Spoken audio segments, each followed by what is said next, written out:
नमस्कार साथीहरू। आज हामीले राजनीतिक तटस्थता र प्रतिबद्धता सम्बन्धी केही जानकारी लिनेछौँ।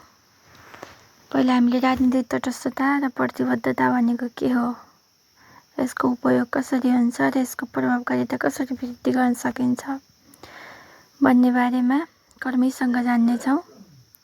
राजनीतिक तटस्थता र प्रतिबद्धता भन्नाले सरकारी सेवक कर्मचारीले कुनै राजनीतिक दल, विचारधारा वा स्वार्थगत समूहको प्रभावमा नपरी निष्पक्ष, इमानदार र जिम्मेवारी ढङ्गले आफ्नो कर्तव्य पालना गर्ने व्यवहार र आचरण हो। तटस्थता र प्रतिबद्धता भनेको व्यवहार र आचरण हो, जहाँ निष्पक्षता, इमानदार र जिम्मेवारीता जस्ता गुण हुन्छन्। सरकारी कर्मचारी राष्ट्रका सेवक हुन्, पार्टीका होइनन्। त्यसैले उनीहरूले राज्यको नीति, कानुन र नियम अनुसार मात्र काम गर्नुपर्छ। नेपालको संविधान 2072 र लोकसेवा ऐन 2049ले पनि कर्मचारीहरूलाई राजनीतिक तटस्थता, उत्तरदायित्व र प्रतिबद्धताको सिद्धान्त कायम गर्न जोड दिएको छ।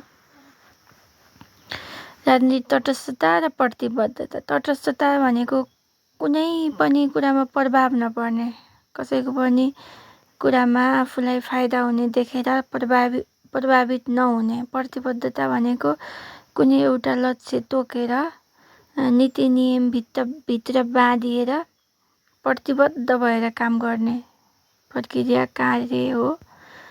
राजनीतिक तटस्थता, पोलिटिकल न्युट्रालिटी, कुनै पनि राजनीतिक दलको पक्ष वा विपक्षमा नबसी आफ्नो कार्य सम्पादनमा निष्पक्षता अपनाउने कार्य हो। कुनै दलको पक्ष कुनै सङ्गठनको पक्ष वा विपक्षमा नबसी आफ्नो कार्यमा निष्पक्षता अपनाउने। शासन प्रशासनलाई दलगत नभई राष्ट्रिय हितमा केन्द्रित राख्ने आचरण हो।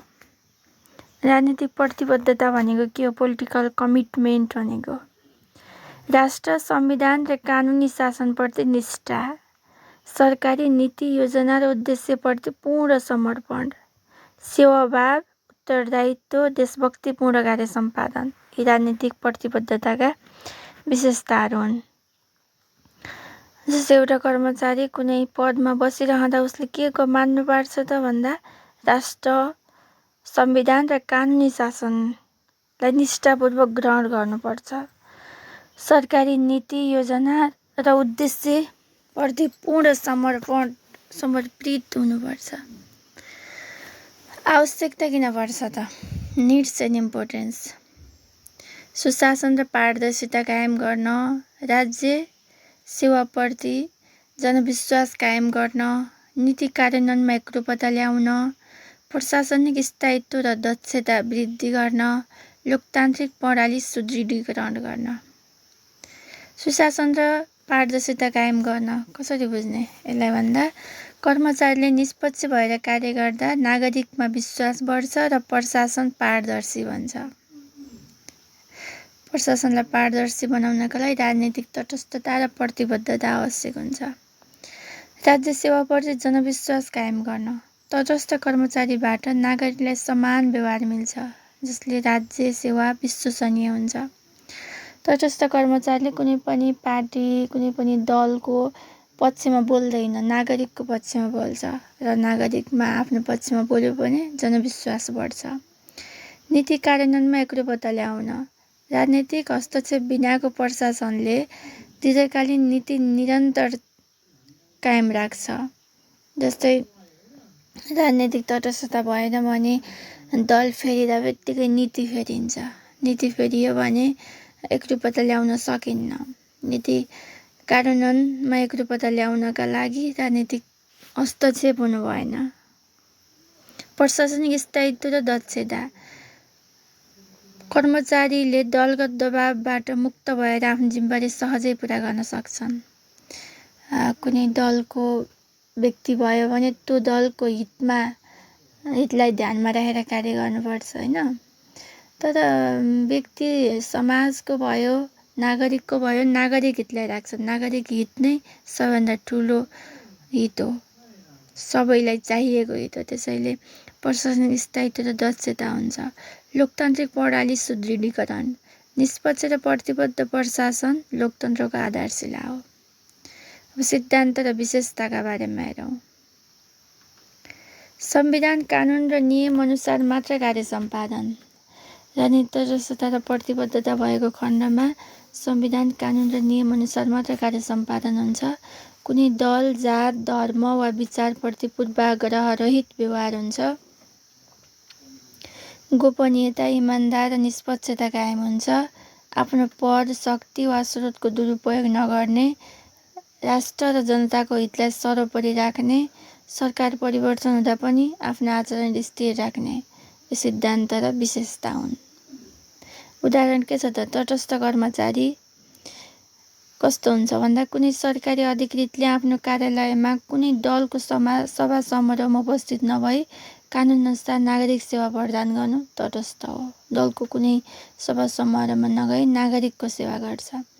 प्रतिबद्ध कर्मचारी भनेको दूरदराज क्षेत्रमा सेवा दिएर पनि कार्यालयका कार्यक्रम इमान्दारीपूर्वक सञ्चालन गर्नु, जनताप्रति जिम्मेवार रहनु, प्रतिबद्ध भयो, आफ्नो कर्तव्यप्रति प्रतिबद्ध भयो।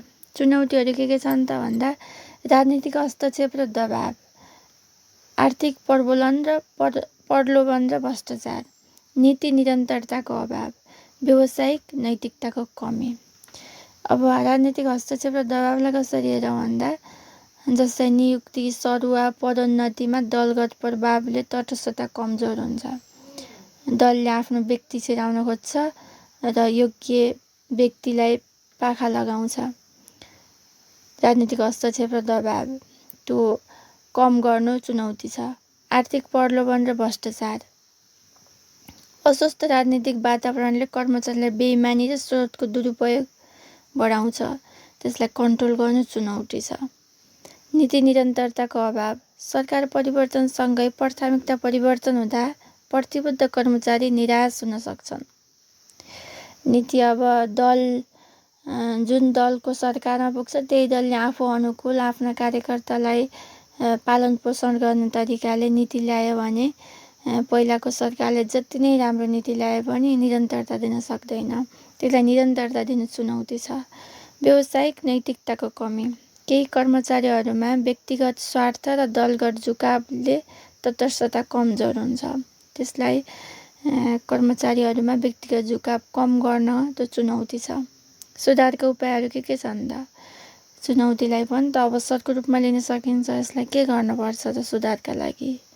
मेजर्स अफ इम्प्रुभमेन्ट, कडा कानुनी प्रावधान र निगरानी, राजनीतिक प्रभावमा पर्ने कर्मचारीलाई कानुनी कारबाही सुनिश्चित गर्नु। कारबाही गरियो भने कर्मचारीहरू डराउँछन् अनि आफ्नो अनुशासित भएर कार्य गर्छन्।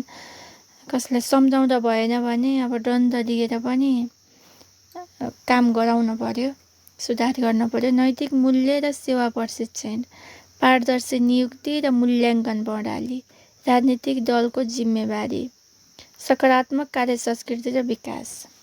नैतिक मूल्य र सेवा प्रशिक्षणमा के पर्छ त भन्दा कर्मचारीहरूलाई नियमित रूपमा नैतिकता, सदाचार र तटस्थताको तालिम दिनु, पारदर्शिता, नियुक्ति र मूल्याङ्कन प्रणाली, योग्यता र कार्य सम्पादनको आधारमा सरुवा र पदोन्नति गर्नुपर्छ। राजनीतिक दलको जिम्मेवारी, दलहरूले पनि प्रशासनलाई आफ्नो राजनीतिक हितका लागि प्रयोग नगर्ने प्रतिबद्धता जनाउनुपर्छ सुधार गर्नका लागि। सकारात्मक कार्य संस्कृति विकास, निष्पक्ष, उत्तरदायी र सेवाभावलाई संस्थागत मूल्यको रूपमा विकास गर्नुपर्छ। अनि यसरी हामीले सुधारका उपायहरू, चुनौती अनि सिद्धान्त र विशेषता, आवश्यकता, अर्थको सँगै सबै हेऱ्यौँ।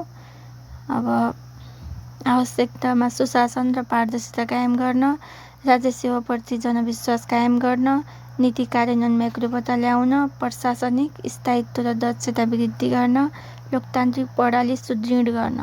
सिद्धान्त र विशेषताहरू: संविधान कानुन र नियम अनुसार कार्य सम्पादन, कुनै दल, जात, धर्म वा विचारप्रति पूर्वाग्रह रहित व्यवहार, गोपनीयता, इमान्दारी र निष्पक्षता कायम राख्न, आफ्नो पद, शक्ति र स्रोतको दुरुपयोग नगर्ने, राष्ट्र जनताको हितलाई सर्वोपरि राख्ने, सरकार परिवर्तन हुँदा पनि आफ्नो आचरण स्थिर राख्ने।